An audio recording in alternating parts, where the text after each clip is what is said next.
বিদ্যুৎ বিপর্যয়ের ঘটনায় প্রাথমিক তদন্ত প্রতিবেদন দেওয়া হচ্ছে আজ। তদন্ত কমিটির প্রধান আহমেদ কায়কাউস বিদ্যুৎ সচিবের কাছে এই প্রতিবেদন জমা দেবেন। এই মুহূর্তে সচিবালয়ে আছেন সহকর্মী শাহেদ সিদ্দিকী, বিস্তারিত জানছি তার কাছে। শাহেদ, বিদ্যুৎ বিপর্যয়ের তদন্ত প্রতিবেদন থেকে আগাম কিছু কি এখন পর্যন্ত জানা গেছে কিনা? শাহেদ। খালেদ, আমি এখন বিদ্যুৎ মন্ত্রণালয়ে আছি। কিছুক্ষণ আগে বিদ্যুৎ যে বিপর্যয় হয়েছিল সেটার যে তদন্ত কমিটির প্রধান আহমেদ কায়কাউস, উনি কিছুক্ষণ আগে এখানে এসছেন এবং উনার যে 8 সদস্যের দল, উনি সহ 8 জন, এই তদন্ত কমিটির রিপোর্ট উনি কিছুক্ষণ আগে নিয়ে এসছেন এবং আমি দেখেছি যে উনি মন্ত্রীর রুমে ঢুকেছেন। নিয়ম অনুযায়ী এবং পূর্ব ঘোষণা অনুযায়ী এই রিপোর্টটি দেওয়ার কথা ছিল বিদ্যুৎ সচিবের কাছে। বিদ্যুৎ সচিবও আছেন, বিদ্যুৎ প্রতিমন্ত্রী নসরুল হামিদ খান বিপুর রুমে। তো ওনারা এই মুহূর্তে রিপোর্টটি নিয়েছেন।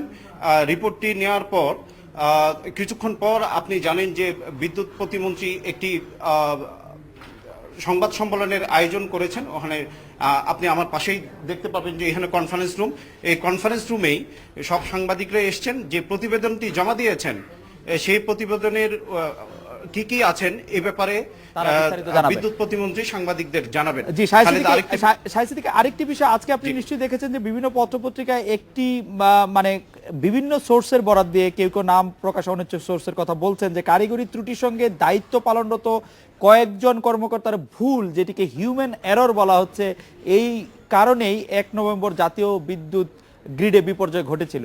এই ঘটনা কি সত্য বা এই সম্পর্কে কি আপনি কিছু জানতে পেরেছেন শাহেদ?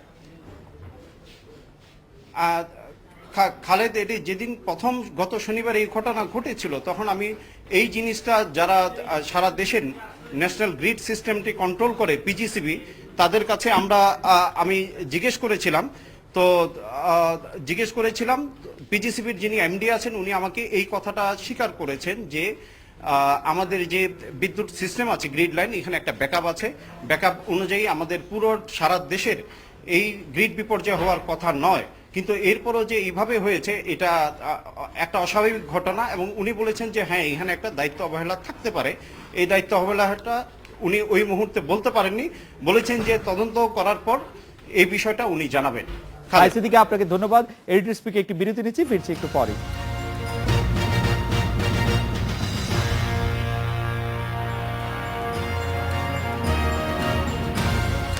খুলনা টেস্টের চতুর্থ দিন জিম্বাবুয়ের চেয়ে 266 রানে এগিয়ে বাংলাদেশ। দিন শেষে বাংলাদেশের দ্বিতীয় ইনিংসের সংগ্রহ 5 উইকেটে 201 রান।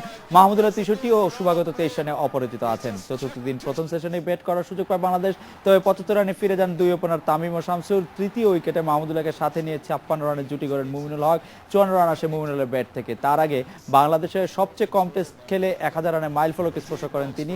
এরপর 14 রানের মাঝে মুমিনুল, সাকিব এবং মুশফিককে ফেরান ম্যালকম ওয়ালার।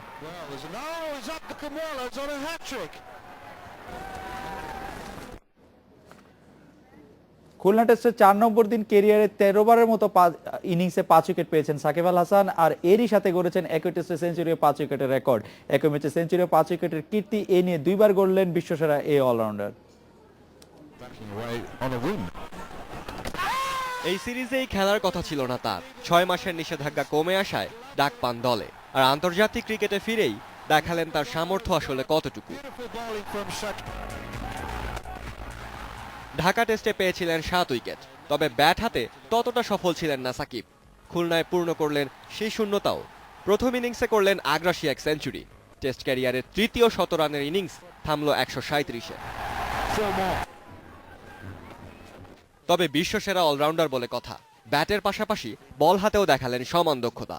তৃতীয় দিন পেয়েছিলেন 3 উইকেট। 4 নম্বর দিন সকালেই ফিরিয়ে দিলেন মাসাকাজাকে। এরপর ওয়ালারকে ফিরিয়ে দিয়ে ঢুকে গেলেন সেঞ্চুরি ও 5 উইকেটের অভিজাত এক ক্লাবে, যেখানে অবশ্য আরও একবার নাম লেখানো ছিল তাঁর।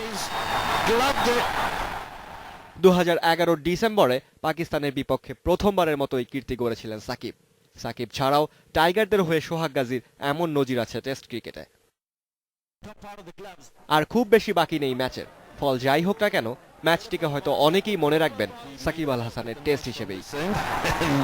Naim Faraiz, Independent News. Khulna test নিয়ে কথা বলতে এবার আমাদের সঙ্গে যোগ দিচ্ছেন জাতীয় দলের সাবেক খেলোয়াড় হাসিবুল হোসেন শান্ত। তার কাছে জানতে চাইবো যে শান্ত ভাই, আমরা আজকে বাংলাদেশ চতুর্থ দিন শেষে আমরা কি বলতে পারি, টেস্ট ম্যাচটি কার দিকে ঝুঁকে আছে? বাংলাদেশ 266 রানে এগিয়ে আছে, হাতে 5টি উইকেট আছে, কাল সকালে নিশ্চয়ই ব্যাট করবে আরো কিছুক্ষণ। আপনার কাছে কি মনে হয় টেস্টটি কোন দিকে যাচ্ছে? ড্র, বাংলাদেশের জিত, বাংলাদেশের হার?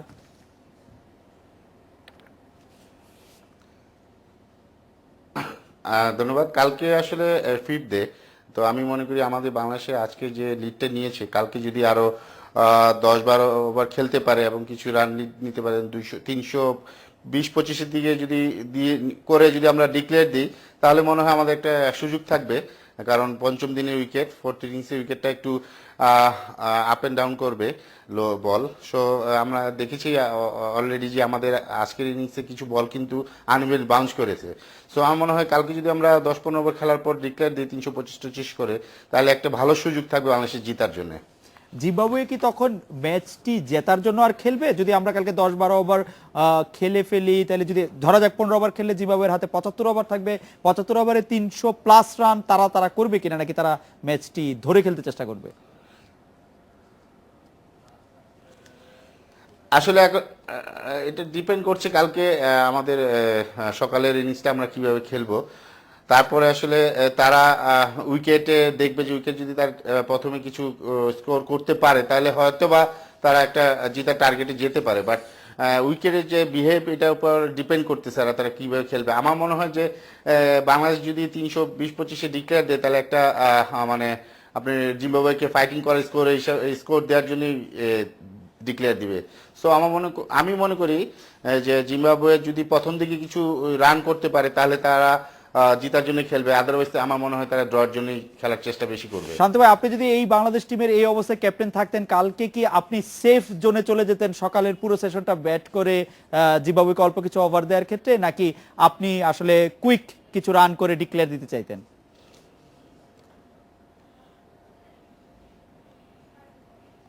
আসলে আমি যদি হতাম, তাহলে আমি জিতার জন্যই খেলতাম প্রথমত। সো আমি কিছু রান করার পরে ডিক্লেয়ার দিয়ে দিতাম।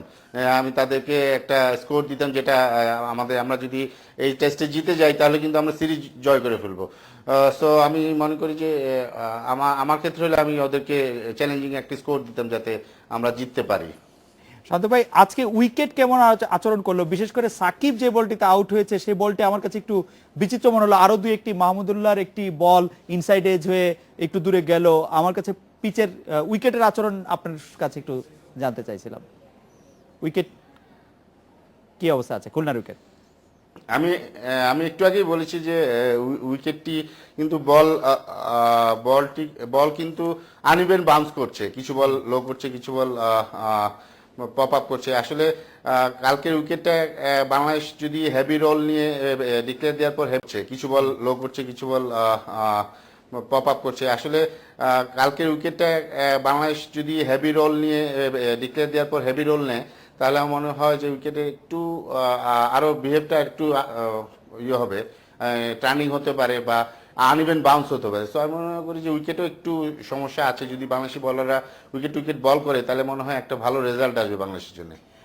মানে দলের রান যাই হোক, এখন 266 রান আছে, আপনি 320-25 রানের কথা বলছিলেন, কিন্তু ক্যাচ নিতে হবে 10টি উইকেট ফেলতে হলে। বাংলাদেশের ফিল্ডিং আসলে আমাদের খুব ভালো বার্তা দিচ্ছে না। ফার্স্ট টেস্টের পরে যদি সেকেন্ড টেস্টের কথাও বলি, এই ক্ষেত্রে সমস্যাটি কোথায় হচ্ছে বলে মনে হয় শান্ত ভাই?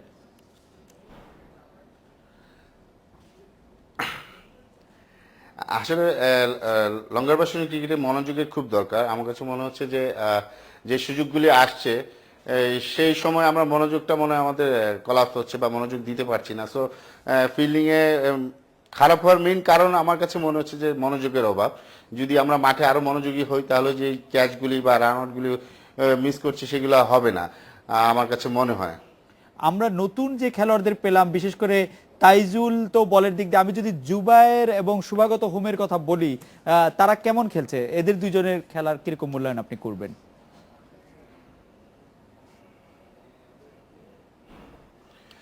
আসলে জুবায়ের একদমই নতুন, দুটা সেকেন্ড টেস্ট তার। এটা সেকেন্ড টেস্টে আসলে কিছু বলা ভেরি ডিফিকাল্ট। তো তারপর আমি বলবো যে তাইজুল যেভাবে এসেছে, তারা কিন্তু সেভাবে অতটা পারফর্ম করতে পারছে না, বাট তাদেরকে সুযোগ দেওয়া উচিত।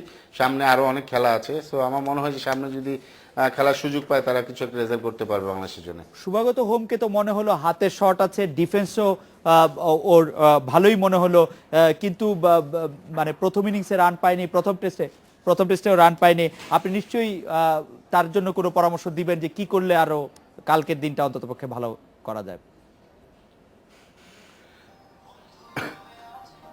আচ্ছা, আসলে ডোমেস্টিক ক্রিকেটে কিন্তু সুব্রত হোম খুব ভালো ব্যাটিংও করে, বোলিংও করে। সে যদি মানে আমার কাছে আমার উপদেশ থাকবে যে তাকে এক্সট্রা টেনশন না নিয়ে খেলার জন্য, তার যে বেসিক ক্রিকেটটা খেলে সে ঘরোয়া ক্রিকেটে, সেরকম ক্রিকেট যদি সে খেলতে পারে তাহলে আমার মনে হয় বাংলাদেশের জন্য একটা ভালো হবে এবং তার ক্যারিয়ারের জন্য ভালো হবে। তো সো তাকে আমার কাছে আপনাকে অনেক ধন্যবাদ।